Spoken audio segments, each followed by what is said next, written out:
This is Business Plus broadcasting live from Karachi, Pakistan. You're watching the Market Show. I'm your host Tariq Khan Javed. आज हम बात करेंगे wish list of overseas Pakistanis. नाज़रीन, जून 2012 से लेके जुलाई 2013 तक overseas Pakistan ने $13.9 बिलियन पाकिस्तान को भेजे। उसकी ब्रेकडाउन कुछ इस तरह है कि सऊदी अरेबिया से 4 बिलियन आया, यूएई से 2.75 बिलियन आया, यूएसए से 2.18 बिलियन आया, यूके से 1.94 बिलियन आया, जीसीसी कंट्रीज़ यानी कतर वगैरह से 1.64 बिलियन आया और यूरोपियन यूनियन से 357 मिलियन आया। ये इतनी बड़ी रकम है जिसका आप को अच्छी तरह इदराक होगा, नॉलेज होगा कि अगर आप ये कंपेयर करें कि सिर्फ 5-6 से लेके 8 मिलियन ओवरसीज़ पाकिस्तानी इस वक्त पूरी दुनिया में हैं, वो हमें तकरीबन $14 बिलियन भेज रहे हैं, जबकि हमारे बाकी तमाम 18 करोड़ लोग की जो काविश है, मेहनत है, उससे जो एक्सपोर्ट हो रहा है वो सिर्फ 23 बिलियन है। अगर ये 14 बिलियन के हमारे पास रेमिटेंस ना आता तो पाकिस्तान कब का बैंकरप्ट हो चुका होता, क्योंकि हमारे इंपोर्ट्स जो हैं वो कम होते ही नहीं हैं। आजकल चीज़, फ्रूट, हर चीज़ इंपोर्ट हो रही है, जिसके ऊपर हम 45 बिलियन खर्च करते हैं और हमारी एक्सपोर्ट जो है सिर्फ 23 बिलियन है। अगर ये 14 बिलियन 15 बिलियन ना आए तो पाकिस्तान बिल्कुल बैंकरप्ट हो जाए देखते देखते। इसके बावजूद हमें ट्रेड डेफिसिट रहता है, क्योंकि ये गैप फिर भी फिल नहीं कर पाते हम। इतना बड़ा कंट्रीब्यूशन एक छोटी सी आबादी का, इनका हम कैसे शुक्रिया अदा करें। इसीलिए हमने सोचा कि आज इनके नुमाइंदों को जो हम जानते हैं उनको बुलाएं और इनसे पूछें कि इनकी ख्वाहिशात क्या हैं, ये जो खिदमत पाकिस्तान के लिए करें उसके बदले वो क्या चाहते हैं पाकिस्तान से, वो क्यों इतने पैट्रियोटिक हैं कि एक एक पैसा जमा करके पाकिस्तान भेजते हैं, जबकि यहाँ रहने वाले बड़े बड़े लोग, ज़मींदार, जागीरदार, हमें पता है कि सिर्फ स्विट्ज़रलैंड में $500 बिलियन उन्होंने रखा हुआ है और पूरी दुनिया में वो पैसा लेके जा रहे हैं। ये लोग, गरीब लोग, छोटे छोटे लोग क्यों इतना पाकिस्तान को से मोहब्बत करते हैं, क्यों पाकिस्तान पे जान देते हैं। इस सिलसिले बात करने की हमने दावत दी है शौकत खान जावेद साहब को, जो कि सीनियर वाइस प्रेसिडेंट हैं ओवरसीज़ पाकिस्तानीज़ इन्वेस्टर्स फोरम के। ये पॉलिसी एंड रिसर्च को देखते हैं और कराची ऑफिस को मैनेज करते हैं। इन्हीं के साथ तशरीफ़ रखती हैं हिना मुबीन साहिबा, जो कि वाइस प्रेसिडेंट हैं OPIF कतर से। रिसेंटली कतर से आई हैं, 2-4 दिन में वापस भी जा रही हैं। शौकत साहब, आपसे शुरू करता हूँ। पहले तो थोड़ी सी अपने ओवरसीज़ पाकिस्तानीज़ इन्वेस्टर्स फोरम के बारे में बताइए कि ये क्या इदारा है, व्हाट इट स्टैंड्स फॉर, क्यों ये बनाया गया, क्या मकसद इसका है। जैसा कि तारिक साहब आपने इंट्रो में ही बहुत सारी ऐसी बातें बता दी हैं जिससे बजाते नॉलेज है, बजाते खुद, तो ये एक किस्म की रिकॉग्निशन थी जो आपने ऑलरेडी दे दी है। एनीवे, हम इस काम के पीछे इस वजह से 1988 से पड़े हुए हैं। 88 में आपने इदारा 1988 से ओवरसीज़ बनाया। उसका मकसद 2 था। एक तो ये था कि पाकिस्तानी जो बाहर हैं उनको पाकिस्तान के अंदरूनी हालात, सही हालात, इन्वेस्टमेंट के क्लाइमेट वगैरह, इन सब चीज़ों से उनको अवेयर रखें, बताएं। दूसरी तरफ मकसद ये था, जो मेन मकसद ये था कि पाकिस्तान के अंदर उनकी इन्वेस्टमेंट से जो इकोनॉमिक रिफॉर्म लाई जा सकती है, तरक्की की जा सकती है, एम्प्लॉयमेंट जनरेट हो सकती है, तो उसको उजागर किया जाए और राइट फोरम पे उसको प्लेस किया जाए। देखिए, आपने जिस सब 88 में बनाया, उसके बाद से तो जितने ख़ास तौर से गल्फ़ के लोग थे वो तो सब कनाडा, ऑस्ट्रेलिया वगैरह चले गए। कौन सी बात आपने ऐसी बताई कि जिसके बेसिस पे वो आपकी बात सुन के पाकिस्तान आ जाते हैं कि कनाडा चले जाते? देखिए, कुछ लोग तो वहाँ गए, कुछ लोगों ने यहाँ भी इन्वेस्टमेंट, नहीं, बहुत ज़्यादा लोग गए नहीं, मैं कुछ यहाँ भी उन्होंने इन्वेस्टमेंट किया। उन्होंने, जिन लोगों ने वो गए, उनका अपना फैसला था, हमारा काम था उनको बताना। मगर जो लोग पाकिस्तान में आए, जिन्होंने यहाँ इन्वेस्टमेंट की, उनको जो प्रॉफिट मिली आप सोच भी नहीं सकते। क्या प्रॉफिट? पहले स्टॉक एक्सचेंज में लगाया, पहले क्या स्टॉक एक्सचेंज था, उसके बाद क्या 88 में शायद 800 था, 800 के करीब था। अब ये पॉइंट आपकी सही है, 23,000 पे पहुँच गई।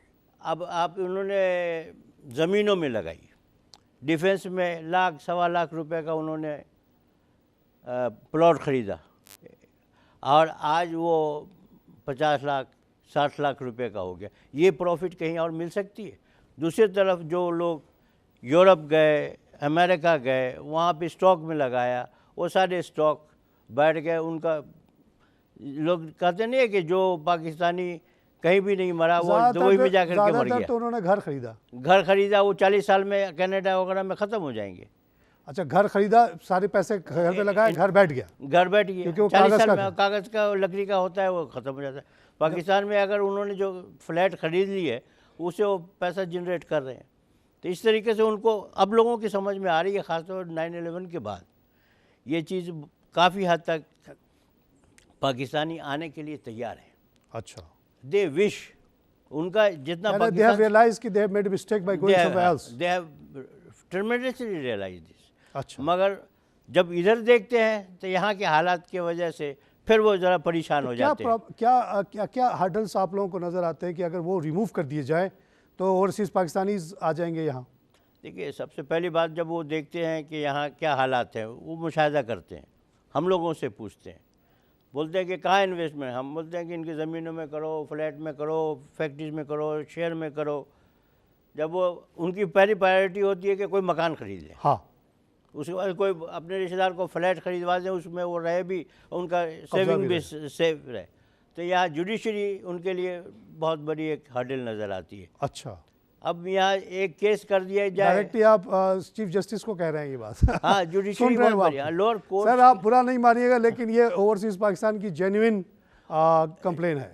लोअर कोर्ट्स के अंदर एक एक केस, छोटे छोटे केसेस, किसी ने कब्जा कर लिया है, किसी ने जाली डॉक्यूमेंट्स बना लिए, वो बेचारे यहाँ होते नहीं, यहाँ जाली डॉक्यूमेंट्स बन जाते हैं। अच्छा, तो वो उसके बाद वो पोजीशन नहीं ले सकते, तो वो केस 15 साल 10 साल सिविल सूट चलता ही रहता है। Justice delayed, justice denied. उससे क्या होता है कि जितने का वो घर नहीं होता, जितनी की वो प्रॉपर्टी नहीं होती, उससे ज़्यादा वकील ले जा चुका होता है। अच्छा, प्लस उनका mental agony, they are not used to it.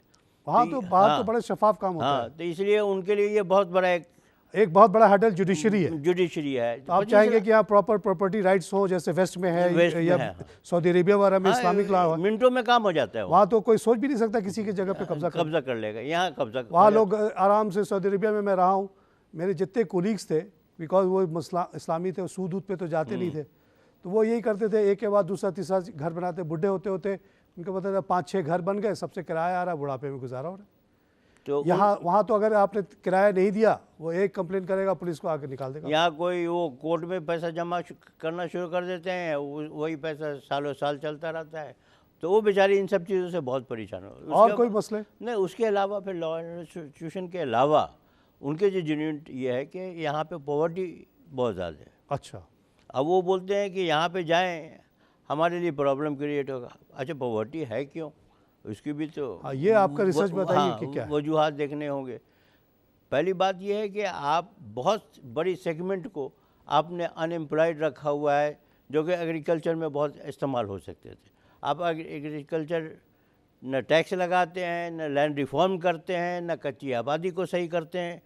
अब छोटे छोटे प्लॉट्स जो कि लोग रह रहे हैं, किसी तरह के बना रहे हैं, उसको लीज नहीं करते, उस वजह से लीगल डॉक्यूमेंटेशन नहीं होती, वो उसको बना नहीं सकते, तो वो एगोनी में रहते हैं। वो एगोनी में रहते हैं, वो फिर मसला क्राइम करते हैं। आप लैंड रिफॉर्म अगर कर देते, जैसा कि इंडिया में, बांग्लादेश में वगैरह में हुई, कुछ ना कुछ होल्डिंग किसी को मिल जाती, तो वो उसके पीछे लगा हुआ होता, तो अपने काम से लगा हुआ होता, वो टेररिस्ट नहीं बन रहा होता। अच्छा, सब कुछ होता है मगर टेररिस्ट नहीं बन रहा। आपका कहना है कि पॉवर्टी की वजह से यहाँ टेररिज्म खत्म नहीं होगा जब तक पॉवर्टी खत्म नहीं होगा। भाई 5,000 10,000 में आपको एक टेररिस्ट आप खरीद सकते हैं, तो उसको क्या ज़रूरत पड़ी हुई है कि कुछ करे। 5-10 हज़ार में आपका कहना है कि यहाँ रिक्रूट किया जा सकता है एज ए टेररिस्ट, बिकॉज वो भूखा मर रहा है। वो भूखा मर रहा है क्योंकि उसके पास कोई काम नहीं, इंसान कुछ काम तो करेगा ना।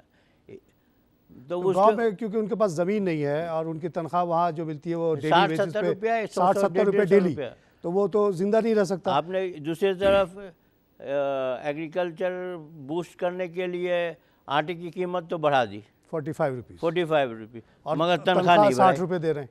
तो फिर 60 रुपये लेके आदमी कैसे 4 बच्चों को खिलाएगा खाना? तो पॉवर्टी की वजह से यहाँ ये। तो आप लोग क्या चाहते हैं कि क्या लैंड रिफॉर्म कैसा है, कितना बांटा जाए, कैसे? कम से कम 2 एकड़ तो देना सबको। हाँ, जो भी फैमिली है गांव में रह रही है उसको आप कह रहे हैं कि 2 एकड़ दे दो। 2 एकड़ कम और से कम। शहर में कह रहे हैं कि जो बेचारे ने छोटा मोटा घर बनाया 60 गज पे है, 70 गज पे है, उसको लीज कर दे। लीज कर दे, ताकि वो अपने घर, देखिए एक आदमी जब सेटल होता है ना तो उसकी सोच डिफरेंट होती है। उसके पास एक प्रॉपर्टी डॉक्यूमेंट है, अपने आप का जमींदार, घर का मालिक या जमीन का मालिक समझ रहा है, वो रिस्पॉन्सिबल समझता है। अच्छा, अब आप एक आदमी रोड पे पड़ा हुआ है, उससे जो भी काम करवाना चाहें करवा ले, लेकिन एक घर वाला नहीं करेगा। एक घर वाला सोचेगा कि हमारी है, फैमिली है, ये है, इज्जत है, वक़ार है, जिस सोसाइटी में रह रहा है, तो इन सारी चीज़ों को मदद। ये जो 2 एकड़ वाली आप बात करें, ये तो बहुत ही रेडिकल और ख़तरनाक बात है। यहाँ के पार्टीज तो आपके खिलाफ खड़े हो जाएंगे। देखिए यहाँ के जमींदार जागीरदार आपको रहने नहीं देंगे पाकिस्तान में। रहने दे या ना रहने दे, वो मसला नहीं है, मगर आप ये बोलते रहेंगे। ये रिसर्च है, ये ज़रूरत है। आज ये आपकी रिसर्च कर है कि ये 2 एकड़ ज़मीन बांटना ज़रूरी है ताकि 60% प्रॉपर्टी जो है गांव में ख़त्म हो जाए। देखिए आपकी इकोनॉमी भी डेवलप हो। अच्छा, वो बेचारे को 2 एकड़ मिल जाएगा, उसके ऊपर वो खेती बाड़ी करेगा, उसी के ऊपर 2 गाय 4 बकरा रख लेगा, वो उसकी एक फैमिली का सस्टेन इकोनॉमी क्रिएट हो जाएगी, उससे प्रोडक्टिविटी भी बढ़ जाएगी। प्रोडक्टिविटी भी बढ़ जाएगी। अभी जो जमींदारों के पास हज़ार एकड़ है, उनको तो पता भी नहीं कि किधर ज़मीन पड़ी। नहीं, देखो किसी को कोई दिलचस्पी ही नहीं है। जिसके पास होती है ना, जिसके पेट में तकलीफ होती है, वही दवा लेने के लिए जाता है। हाँ, अब उसको दे दीजिए, उसका वो बीज का भी इंतज़ाम करेगा, सब कुछ करेगा, मगर ज़मींदार को क्या, नहीं हुआ नहीं हुआ, उसका ऐसे इतना है। हाँ सुपर रिच। अच्छा, दूसरी तरफ ये भी है, मद्देनज़र रखिएगा कि वो जो आदमी देख रहा है इन सब चीज़ों को, ज़मींदारों के लाइफ स्टाइल, लिविंग, वो बगैर कुछ किए हुए उसके पास सब कुछ मौजूद है, तो उससे उसका हाँ, तो कोई भी टेररिस्ट आके कहता है नफ्सियाती तौर पे, कम्युनिज्म के नाम पे आया, इस्लाम के नाम पे आया, कहते हैं लोग उठाओ बंदूक मारो लोगों को, तो मारने के नफ्सियाती तौर पे वो अपने तैयार आप को तैयार हो रहा था। और ब्रीडिंग ग्राउंड है, इसके अंदर थोड़ा सा आप जा करके बोलते हैं यार ये ले लो, ऐसा कर दो, वो कर देगा, क्योंकि उसका कुछ। अच्छा, ये पॉवर्टी के अलावा और क्या इश्यूज आप भाई, आप टैक्स नहीं लेते। टैक्स तो लेते हैं ना, 1% लेते हैं। 1% लोगों से टैक्स तो लेते हैं ना हम लोग। हाँ, 1% टैक्स लेते हैं, 1% लोगों से टैक्स लेते हैं आप, जिसमें 60% तो वो आप काट लेते हैं, और टैक्स लेते नहीं, वो काट लेते हैं। वो सैलरीड क्लास, उसका तो वो बेचारे का कोई चॉइस नहीं है। नहीं, उसका कोई चॉइस नहीं है, वो ऐसे तो गरीब को और गरीब कर देते हैं। अच्छा, 40% है, उसमें कॉर्पोरेट वगैरह आ जाते हैं, तो बुनियादी तौर पे आप टैक्स लेते ही नहीं। Pakistan is tax free, tax haven. हाँ, टैक्स फ्री। तो ओवरसीज वालों को तो खुशी आना चाहिए ना, टैक्स नहीं देना पड़ेगा उनको। नहीं भाई, बाहर तो इनहेरिटेंस टैक्स भी दो, वेल्थ टैक्स भी दो, भाई इसी वजह से आपका इकोनॉमी बैठा हुआ है। आप 17% नोट छाप करके मुल्क चला रहे होते हैं। भाई यहाँ से लीजिए, 17% मत छापिए।